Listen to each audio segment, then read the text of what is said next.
მინდა პირველ რიგში მოუსამძიმრო ყველა ოჯახს, ოჯახის წევრებს, ახლონათესავებს.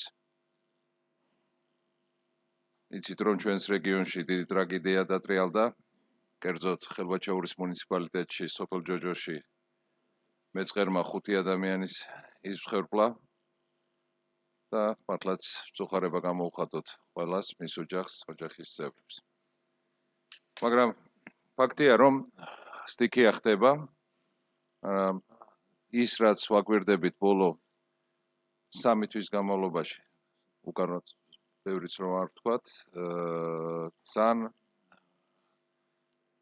ის ფორმებს იღებს, სადაც ვხედავთ, რომ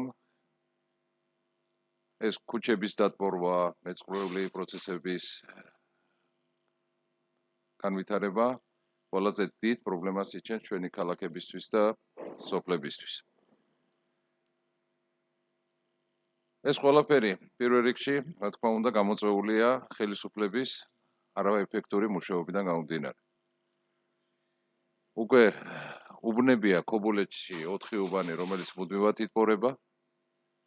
ბათუმს უკვე კარგად ხედავთ, რომ ბათუმში რა მდგომარეობა ფაქტობრივად ნახევარი ბათუმი უკვე დატბორვის პირასაა მისული და ყველა რაიონში, მუნიციპალიტეტში, ხელვაჩაურში, ქედაში, ჩვახევშიც და ხულოშიც მეწყრული სისტემები ძალიან აქტიურადაა განვითარებული.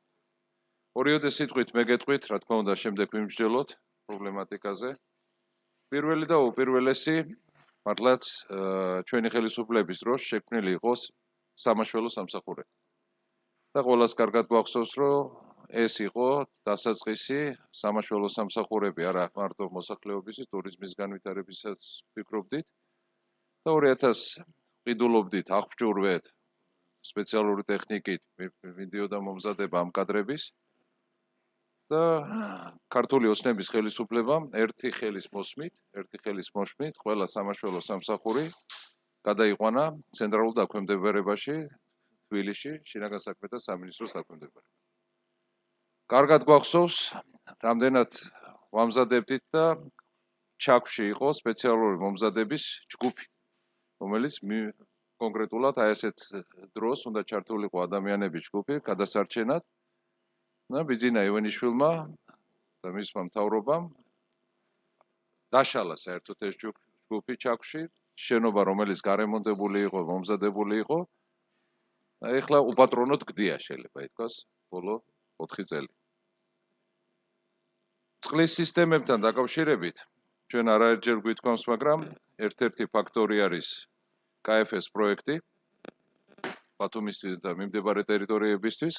გიორგი უფრო დეტალურად მოგვიყვება, მაგრამ ისიც საკმარისია, რომ საკაჩი, რომელიც უნდა ძირითადი ფაქტორი უნდა ყოფილიყო ბათუმის გადასარჩენად, დატბორებებისგან 2012-13, კარგი 14-ით ვთქვათ, რომ შესაძლებელი იყო ამის დაწყება, დღესაც დაუმთავრებელი. აღარ ვამბობ უკვე 200 მილიონ ლარიან კრედიტის სესხზე, რომელიც მთავრობამ უარი. და მთავარი, როდესაც რაიონებს უყურებთ და ვხედავთ, სტიქია ნალექის უხვი რაოდენობა მოდის. მაგრამ როდესაც მელიორაციის სამსახური ფაქტიურად უფუნქციოა და არაკეთებს მის გასაკეთებელ საქმეს, აი ამ შედეგებს ვიმკრით. კარგად გვახსოვს, რომ მართლაც ერთადერთი საუკეთესო დეპარტამენტი, რომელიც ხელისუფლების გადაცემის დროს იყო საგზაო დეპარტამენტი. ერთ-ერთი ნაწილი, საგზაო დეპარტამენტის ერთ-ერთი ნაწილი იყო ფაქტიურად სამელიორაციო სამსახური. სამელიორაციო სისტემების მართვა, რომელიც ქართული ოცნების ხელისუფლების დროს გამოყეს აჭარას 2014 წელს და გადასცეს ცენტრალურ თბილისის დაქვემდებარებაში. და პირდაპირ თქვა 2014 წელს ეს სისტემა გაჩერდა. არავინ არ ჩამოსულა, არავის არაფერი არ გაუკეთებია. დინარის კალაპოტი, რომელიც წელიწადში 2-3 წელიწადში ერთჯერ უნდა გაიწმინდოს, კარგით 4 თქვაც, 2014 წლის შემდეგ აჭარაში არ გაწმენდება. 2019-ში საგზაო დეპარტამენტს კიდევ ერთი ფუნქცია წაართვეს. ესა სარწყავი სისტემების მართვის მიმართულება. გადაეცა სოფლის მეურნეობის სამინისტროს. და ახლა ვკითხულობთ მეორეს, როდესაც ვხედავთ და ამაზე ცალკე გვექნება ჩვენ აუცილებლად ჯელობა საგზაო დეპარტამენტის ბიუჯეტი, რომელიც არის 58 მილიონი დღეს, რაში ხარჯავენ და ყველამ კარგად ვიცით, რომ აქ გასაიდუმლებულია ფაქტიურად შესყიდვები. შესრულებების სამუშაოზე არანაირი ზედამხედველობა არ ხდება. ინერტულ მასალებზე უკვე მთელი აჯარა ცნობილია, რომ როგორ აქვს გადანაწილებული და დიდი ბიზნესის ნაწილია უკვე ხელისუფლებასთან დაახლოებული ბიზნესმენების, სადაც უკანონოდ ხდება ინერტული მასალების ამოღება. ტექნიკის მოვლა შენახვაზე და დაქირავებაზე მართლაც კორუფციული გზით ხდება ეს ყველაფერი და ეს ყველაფერი ფაქტიურად იწვევს იმას, რომ ხალხი მართლაც და მოსახლეობა ამ დღეში. მე მართლაც პირველ რიგში მიშა ბულქაძეს მინდა ვთხოვო, იმიტომ რომ პირველი იყო ასული, მართლაც ამას თავისი თვალით უყურებდა ჯოჯოში თუ რა მდგომარეობა იყო და მე შორის სიტყვით ვითხარ. იახ სამწუხაროდ ეს ფაქტი 10 წუთი აკდა რომ მოხდა, 10 საათზე შევიდა შეტყობინება 112-ში, მეზობლებმა დაუკავშირდნენ.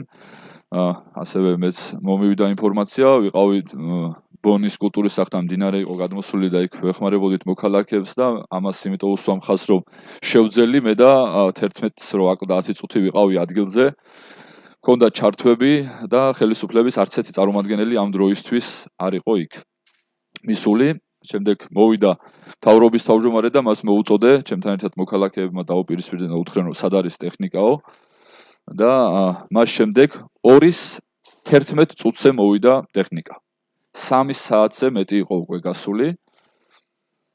პრაქტიკულად დააგვიანეს, თუმცა ტექნიკის მოსვლის შემდეგაც სამუშაოები ვერ დაიწყეს, არ იყო განათების საშუალება. სამაშველო ჯგუფს არ ჰქონდა სპეციალური განათება, რომლითაც დაეხმარებოდა ტექნიკას სამძებრო სამუშაოებში. 3:09-ზე დაიწყეს სამუშაოები.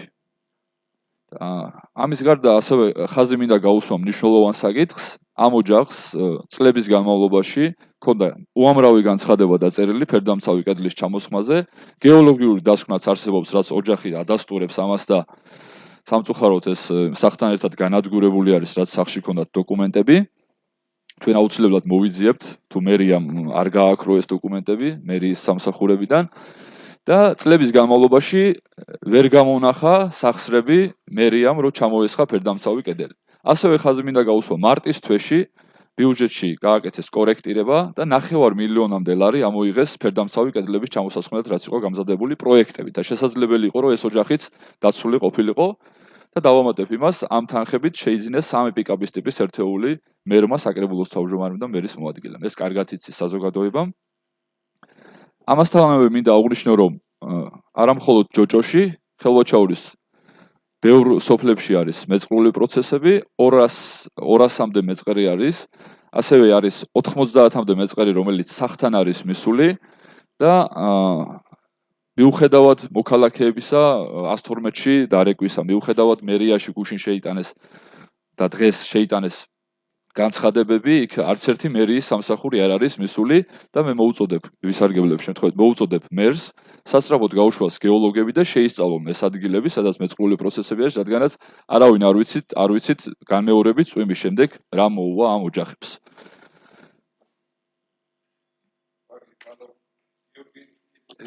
გიორგის მინდა ვთხოვო, იმიტომ ბათუმის უბნებში იყავით გასული, გიორგი და მართლაც უკვე ბონი ბარცხანას ტერიტორია უკვე მუდმივი პრობლემა ჩნდება ბათუმის.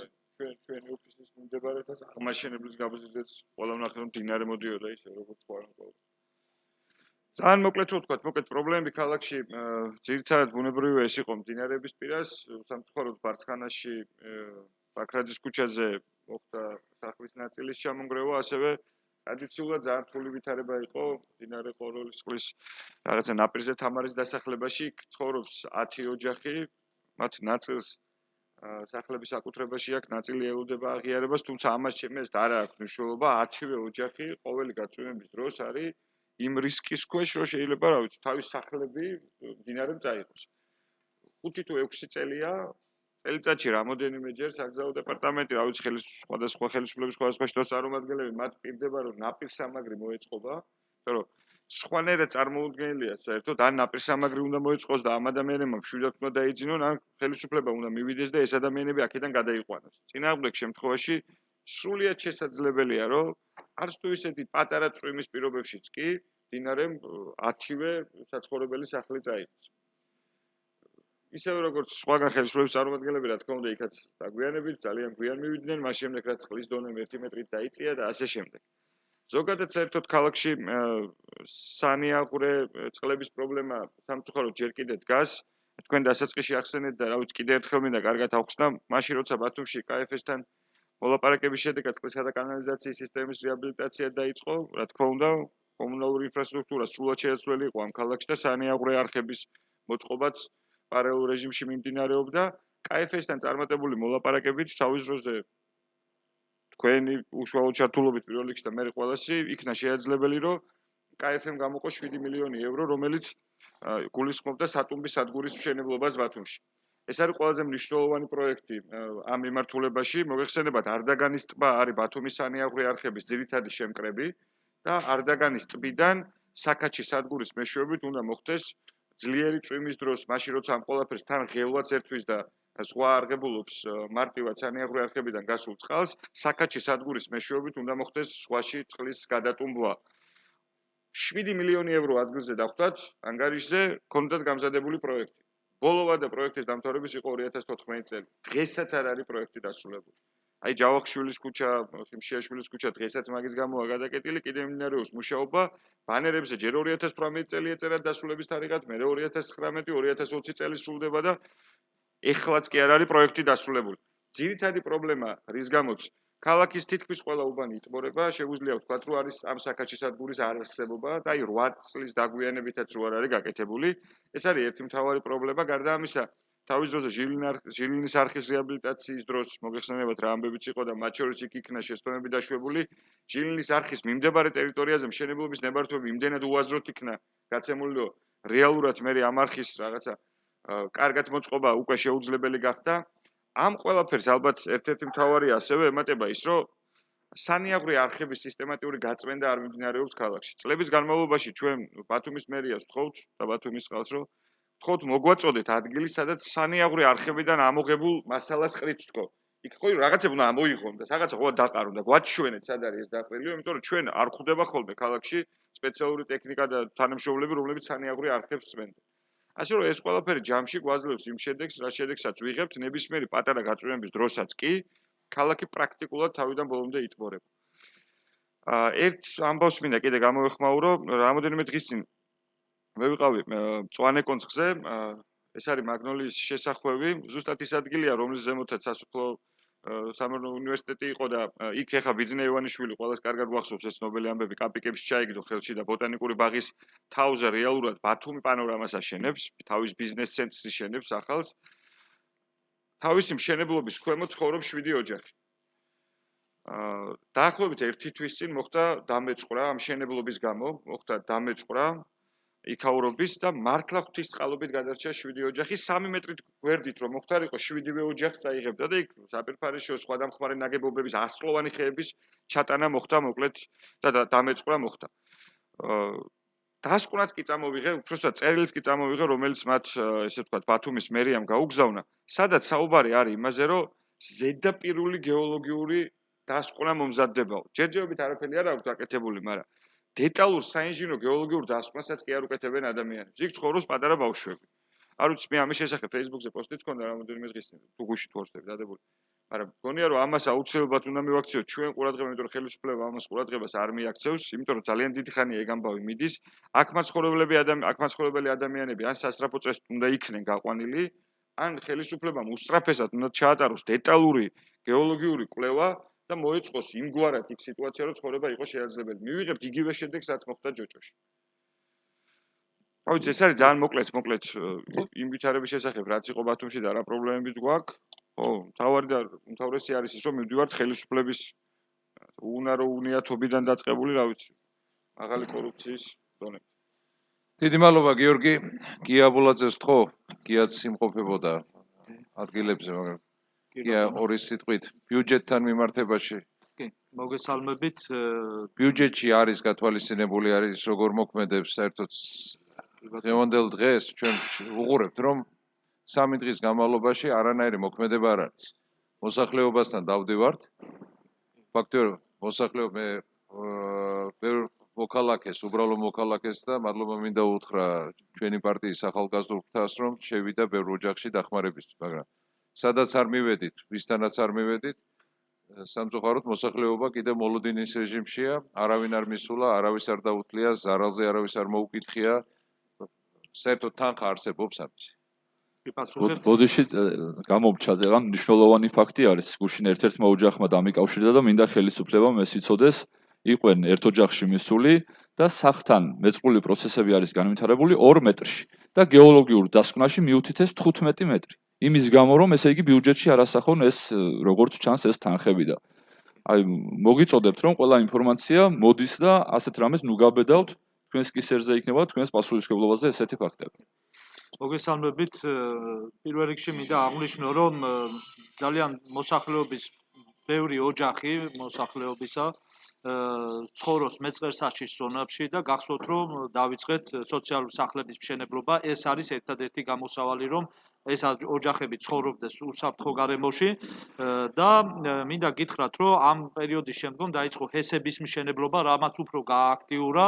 იქ გვირაბების მშენებლობა უნდა მომხდარიყო ბურღვით და სამწუხაროდ ხელისუფლებასთან კორუფციული გარიგებით შემდგომ აფეთქებით სამუშაოების წარმოება მოახდინეს, რამაც უფრო გააქტიურა ეს მეწყერი და ძალიან რთულ მდგომარეობაშია ხულოს მუნიციპალიტეტში, შუახევში, ქედაში, ცხელვაჩაურშიც მოსახლეობა. ამას ემატება გადამცემი ხაზების მშენებლობა დაიწყეს და ამ პერიოდშიც უსაფრთხოების ნორმები არ იყო დაცული მშენებლობის პროცესში, რამაც გამოიწვია როგორც მშენებლობის პროცესში ხარვეზები, ასე ამის შემდგომ კიდე მეწყრული პროცესები განვითარდა და მინდა გაგახსენოთ, როცა კვირიკაშვილი იყო ჩამოსული შუახევში და უნდა გაეხსნა, ასე ვთქვათ, ჰესი, ამ დროს არავის ხმა არ მოუღია და როდესაც ნიგაზეულის მოსახლეობა მოდიოდა შესახვედრად მასთან, გზა გადაუკეტა პოლიციამ და არ მიუშვეს, რომ მათი პრობლემები ეთქვათ. ჩვენ, რა თქმა უნდა, შუახევის მუნიციპალიტეტში საკრებულოსებმა სოსლან ზოიძე მივიდა და კვირიკაშვილს უთხრა ეს სერიოზული პრობლემები არსებობდა, დაპირდა მან რომ მოაგვარებდნენ, თუმცა დღემდე არაფერი არ ხდება, ეს კარგად ვიცით და რაც ძალიან მნიშვნელოვანია ასევე, როცა ჰესების მშენებლობის შედეგად ოჯახებს მიადგა ზიანი, გეოლოგიურ დასკვნებს წერენ რომ თითქოს ეს არ არის გამოწვეული ჰესების მშენებლობის შედეგად, რაც ამ ოჯახებსაც ართმევს უფლებას რომ წავიდნენ და სასამართლოში იდავონ ზიანის ანაზღაურებაზე. ეს ძალიან არასერიოზული მიდგომა არის და უპასუხისმგებლო ჩემი აზრით და რაც შეეხება კომპენსაციებს, აამუშავეს პროგრამა თითოეულ ოჯახს აძლევდნენ, რა თქმა უნდა, სადაც გეოლოგიური დასკვნები იდებოდა და როგორ იდებოდა ეს კიდე საკითხავია, 25,000 ლარს.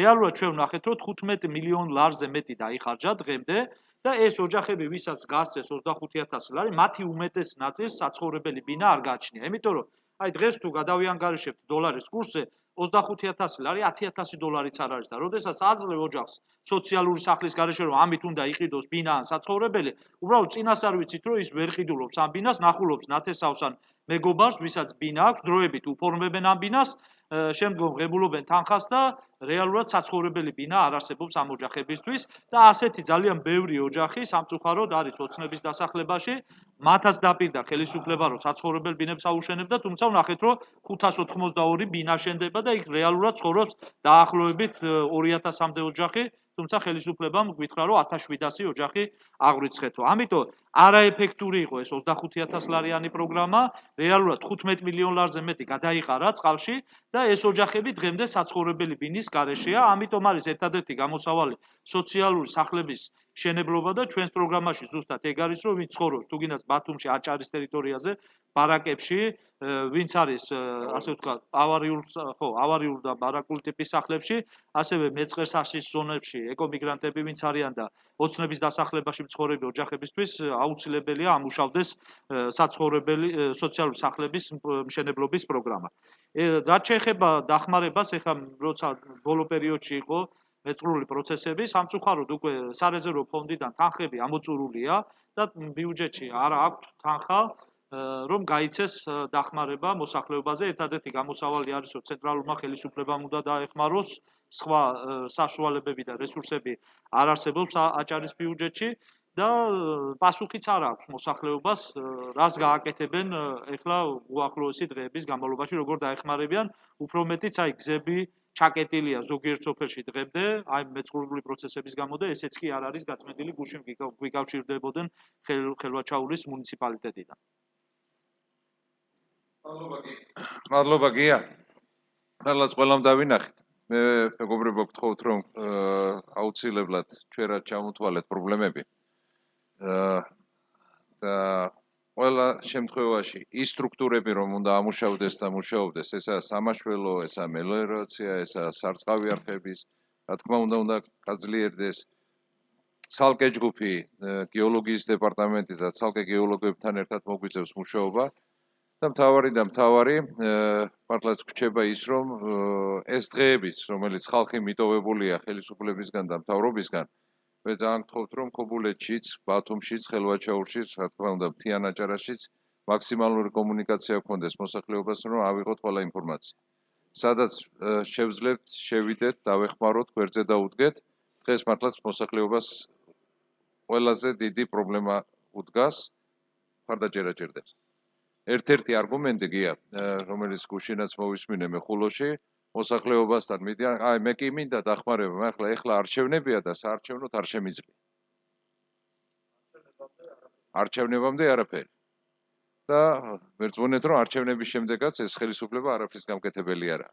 ამიტომ სრულად ავიღოთ ინფორმაცია, მივიდეთ მოსახლეობასთან და ეს სისტემები, სტრუქტურული სისტემები, რომელიც მოშალეს ქართული ოცნების ხელისუფლებამ, ჩვენ აუცილებლად აღვადგენთ და გავაგრძელებთ ამის შემოქმედებას. კარგით, დიდი მადლობა. მე ალბათ კვირის ბოლოს კიდევ ჯერ შევიკრიბოთ და განვიხილოთ კონკრეტული თემები. მიშა მახსენა ორთაბათუმი ახალშენის მიმართულებაზე არის კიდევ პრობლემები, გიორგი მახინჯაურის ტერიტორია ქობულეთში არის ძალიან სავალალო მდგომარეობა. რომ 4 უბანი მუდმივად იტბორება, უბრალოდ არხის გახსნაზე ნებართვას იღებენ თბილისიდან. აი ესაა რა ძირითადი პრობლემა, რაც ჩამოვთვალე. ნებისმიერი ქვეყანა, რომელიც დეცენტრალიზაციას აკეთებს და ქალაქის იქნება მუნიციპალიტეტის თუ რეგიონის გაძლიერებაზე უნდა ვიზრუნოთ, ქართულმა ოცნებამ პირიქით გააკეთა მთელი რაც თუ შექმნილი სტრუქტურები იყო, რომელიც მუშაობდა ეფექტურად, გაანადგურა, წაიღო თბილისის დაქვემდებარებაში და დღეს აქ ყოფი ადამიანი გადაწყვეტილებას ვერ იღებს. როგორ უნდა გააკეთოს, სად უნდა მივიდეს, რომელი არხი უნდა ჩართოს, სამაშველო რომელსაც უნდა მივიდეს, განათების საშუალება როდის უნდა მიიტანოს, მოშლილია სისტემა ერთად.